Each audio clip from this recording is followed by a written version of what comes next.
بسم اللہ والصلاۃ والسلام علی رسول اللہ خاتم النبیین ورحمۃ اللہ عالمین۔ انسان کی سب سے بڑی طاقت اس کی تخلیقی صلاحیت ہی ہوتی ہے، جسے ہم کریٹیوٹی کہتے ہیں، اور کریٹیوٹی کی بنیاد پڑتی ہے اس کے تعلیمی ادارے سے، اس انوائرمنٹ سے جس سے وہ ایکسپوزڈ ہوتا ہے۔ دنیا میں مختلف تخلیقی فنکارے یا شاہکار پیدا ہوئے۔ اس وقت یہ استحقاق بن چکا ہے ویسٹرن دنیا کا، تمام کریٹیوٹی اور ڈسکوریز اور انوویٹو قسم کی چیزیں مغرب سے جنم لے رہی ہیں۔ آخرکار ایک سوال پیدا ہوتا ہے کہ تیسری دنیا، غریب ممالک جس میں ہمارا ملک بھی شامل ہے، وہاں یہ جو کریٹیوٹی ہے، تخلیقی صلاحیت پیدا کیوں نہیں ہو رہی؟ کیا اس میں کوئی انہرنٹ ڈیفیشنسی ہے؟ کیا، جیسے میں ہمیشہ کہتا ہوں، کہ ہمارے ڈی این ایز میں کوئی خالق کائنات نے ڈیفیشنسی رکھ دی ہے اور یہ ڈیفیشنسی ادھر میک اپ کر دی ہے؟ ایسا بالکل نہیں ہے۔ انسان ایک بہت بڑی تخلیقی صلاحیت کی طاقت کے ساتھ پیدا کیا جاتا ہے۔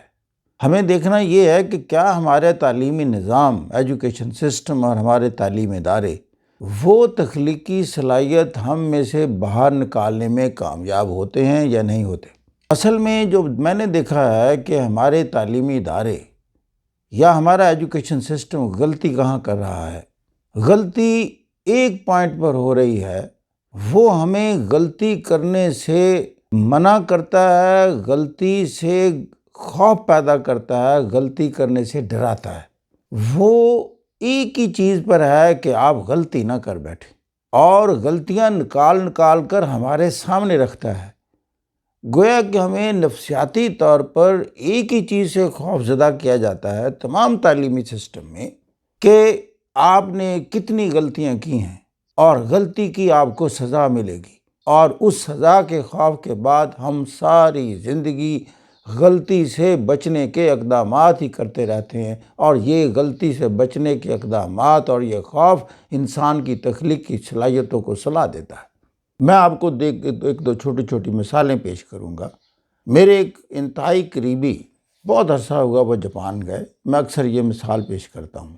وہ ایک مزدور کی حیثیت سے گئے اور ایک کار کے پرزہ بنانے کی فیکٹری میں انہیں جاب ملا، جبکہ وہ پرزہ بنانے کی کوئی صلاحیت ہی نہیں رکھتے تھے، نہ ان کا تجربہ تھا۔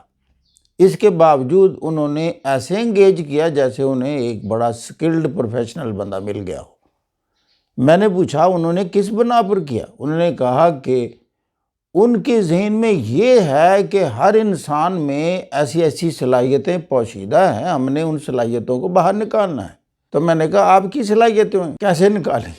وہ کہنے لگے، مجھے کہا کہ تم یہ پرزہ بناؤ، یہ آپ کے ساتھ پرزہ بنایا جا رہا ہے، اس کو تھوڑی دیر دیکھو اور پھر اسی طرح کا بنانے کی کوشش کرو۔ اور ایک نگران میرے ساتھ یا ایجوکیٹر رکھ دیا۔ میں نے ڈرتے پرزہ بنانے کی کوشش کی تو پرزہ سارے کا سارا خراب ہو گیا۔ اب میں گھبرا گیا، یہ کہے گا کہ اس کا تو کوئی سر پاؤں آپ بنانے میں کامیاب نہیں ہوئے۔ اس نے کہا، اس کا فکرہ تھا نو پرابلم، کیونکہ اس کو احساس تھا کہ یہ اندر سے گھبرایا ہوگا، اس کی نوکری کا مسئلہ ہے اور پہلے دن یہ اچھا تجربہ نہیں ہوا، غلطی کر بیٹھا ہوں۔ اس نے کہا no problem, try to make اندر ون۔ میں نے پھر دوسرا بنایا، وہ بھی غلط، وہ بھی اس نے کہا through it away, no problem. اب میں حیران ہوتا جا رہا تھا کہ ان کا نقصان کرتا جا رہا ہوں، اور مجھے ڈانٹ کرنے کی بجائے کہہ رہا ہے کہ یو آر امپروونگ ناؤ۔ تیسرا بنایا، چوتھا بنایا، کہتا ہے شام کو جو میرا پرزہ تھا دیٹ واز ایکسیلنٹ۔ میں نے کوئی 40-50 خراب کیے، لیکن بالآخر شام کو جب میں نے کہنے لگا، دیکھا یہ ہے آپ کی اندرونی صلاحیت، ہم نے ساری جاپانی قوم کو ایسے تیار کیا ہے، اور دس is the second largest economy of the world at the time. پھر مجھے وہ پکاسو کی اسٹیٹمنٹ یاد آتی ہے۔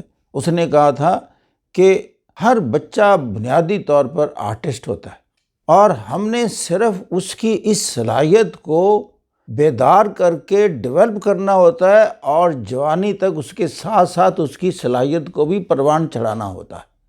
اب میں آپ کو آخری بات جو کرنا چاہتا ہوں، جس نے یہ ٹریگر کیا، میں آپ کے سامنے یہ تھوڑی بات پیش کروں آپ کی خدمت میں، وہ حمزہ یوسف کی مثال ہے، جو کہ اسکاٹ لینڈ میں منسٹر بنے ہیں، اور اس کے والد پاکستان کا شہر میاں چنو سے 1960s میں وہاں اسکاٹ لینڈ میں سیٹل ہوئے، اور ان کا یہ بچہ حمزہ یوسف وہاں 1985 میں پیدا ہوتا ہے۔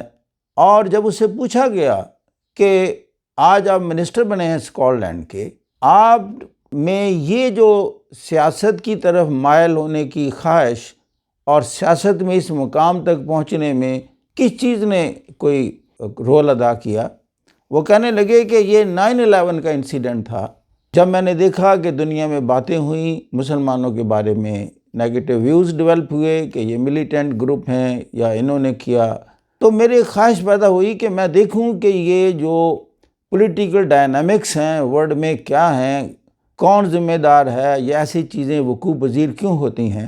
اور سسٹم جو ہے وہ مجھے انکریج کرتا تھا، سارا سسٹم، مائی ایجوکیشنل سسٹم اراؤنڈ، کہ میں وہ بنوں جو میں اندر سے چاہتا ہوں۔ کہتا پھر جب میں سیاسیات میں آگے گیا اور میرے جب تبصرے ہوئے اور جو میری کنٹریبیوشنز ہوئیں، تو اسی معاشرے نے، جو کہ معاشرے کی بنیاد یہ ہے کہ ہم نے پروفیشنلزم کو اور سکلز کو، کیپیسٹیز کو اور کریٹیوٹی صلاحیتوں کو اکنالج کرنا ہے، نہ کہ کسی کی کوئی ریشیل سٹاک کو پیش نظر رکھنا ہے، اس کے کلر کو یا جغرافیکل ہیبیٹیٹ کو۔ تو اس سسٹم نے مجھے پھر اتنا سپورٹ کیا کہ میں پھر آج اس سطح پر پہنچا ہوں۔ اگر میں سوچ رہا تھا کہ یہ حمزہ یوسف پاکستان میں پیدا ہوتے، پاکستان جیسے سکول میں زیر تربیت ہوتے، کیا وہ برطانیہ میں اس مقام تک پہنچ سکتے تھے؟ تو پوائنٹ صرف اتنا ہی ہے کہ یہ بہت بڑا فرق ہے ہمارے سکولوں کا اور ویسٹ کے سکولوں کا۔ یہ سکول ہی ایسی تربیت گاہ بنتے ہیں جو آپ کی اس کریٹیو صلاحیتوں کو جہاں چاہیں آسمانوں تک لے جا سکتے ہیں، اور یہی وہ سکول ہیں جو ساری تھرڈ ورلڈ میں اس کی انتہائی قیمتی جو اساس ہے اور قیمتی اثاثہ ہے، یہ بچے اسے ڈیپ سلمبر میں لے جانے کا سبب بن رہے ہیں۔ Thank you very much for listening. God bless you.